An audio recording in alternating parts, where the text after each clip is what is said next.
আসসালামু আলাইকুম রহমতুল্লাহি ওবরাকাতুহু। আমার সম্মানিত ফেসবুক বন্ধুরা, একটি পরিবারের সদস্যরা, আপনারা সবাই কেমন আছেন? আমি আলহামদুলিল্লাহ ভালো আছি। আমি সবচেয়ে সুখী এই পৃথিবীতে। আমার তো সুখী কেউ নাই। কারণ হইল আল্লাহ তাআলা কয়দিন আগে আমার অসুস্থ বানাইলেন। আপনাদের দোয়ার বরকতে আল্লাহ তাআলা আবার আমাকে সুস্থতা দান করলেন। আমি সুস্থ না হইতেই আমার ঘরের বিবি অসুস্থ হয়ে পড়ল। ব্রেনের সমস্যা, শরীরের সমস্যা, উচ্চ রক্তচাপ, নানান ধরনের সমস্যা জর্জরিত। আজকে 2 দিন যাবৎ হাসপাতালে ভর্তি। জানি না আল্লাহ তাআলা ফয়সালা কী রাখছেন। তবে আমি মনে করি আমার মতন গুণাগার নগণ্য বান্দাকে আল্লাহ তাআলা পছন্দ করছেন, ভালোবেসেছেন। এই জন্যে অসুখ বিসুখ বালা মুসিবত অভাব অনটন দিয়া আমার পরীক্ষা করতেছেন। তবে আল্লাহ তাআলা তোমার সকল পরীক্ষায় তো আমি পাশ করতে পারবো না, কারণ ওই শক্তি ওই ধৈর্য আমার নাই। তবে তুমি এমন পরীক্ষা নিও না যে পরীক্ষা আমি উত্তীর্ণ হইতে পারবো না। পরীক্ষাকে সহজ করে দাও আল্লাহ।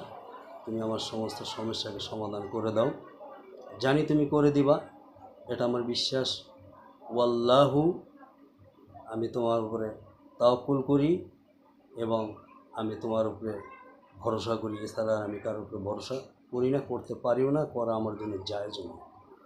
যাই হোক বন্ধুরা, আমার মনে হয় আল্লাহ তাআলা আমার একটু বেশিই ভালোবাসেন। এই জন্য আল্লাহ তাআলার রহমতের ভিতরে রাখতে আমাকে ভালোবাসেন, বালা মুসিবত অসুখ বিসুখ দিয়া, অভাব অনটন দিয়া। যাই হোক বন্ধুরা, হাতে টাকা পয়সা তেমন একটা নাই, যা ছিল গতকালকে পর্যন্ত শেষ। আগামীকাল মাথা সিটি এক্সচেঞ্জ করতে হবে, পুরা বডি এমআইআর করাইতে হবে। জানি না আল্লাহ সুবহানাহু তাআলা তকদিরে কী রাখছেন। আল্লাহ তাআলা যা ফয়সালা করবেন ওইটাই আমি মেনে নিতে বাধ্য এবং নিব।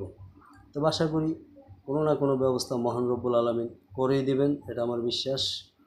কারণ অল্প কয়টা টাকা আমার স্ত্রী জমাইছিল, মোটামুটি 1040 টাকা। আমি একটা মোবাইল কিনবো, ভালো মোবাইলের জন্য। ভাতিজা অসুস্থ হলো, ওখানে চলে গেল 20,000 টাকা। আমি অসুস্থ হইলাম, ওখানে প্রায় 5-7 হাজার টাকা শেষ। বাকি কয়টা টাকা ছিল ওইটাও শেষ। তা আল্লাহ তাআলা ফয়সালা একটা করে দেবেন, আমার বিশ্বাস। নিরাশ করবেন না। তাই আমি নিরাশও হই নাই, হতাশও হই নাই, আল্লাহর উপর থেকে ভরসাও আমি হারাই নাই।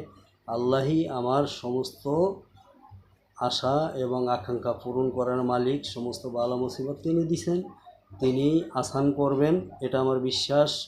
এই বিশ্বাসের উপরে আমি বেঁচে আছি এবং এই বিশ্বাস নিয়ে আমি চলি। কারণ আমার মতন নগণ্য বান্দারে আল্লাহ তাআলা পছন্দ করেন, বিধায় তো অসুখ বিসুখ বালা মুসিবত দেন। তাই বন্ধুরা, আপনারা দোয়া করবেন। আপনাদের সকলের কাছে আমি দোয়া চাই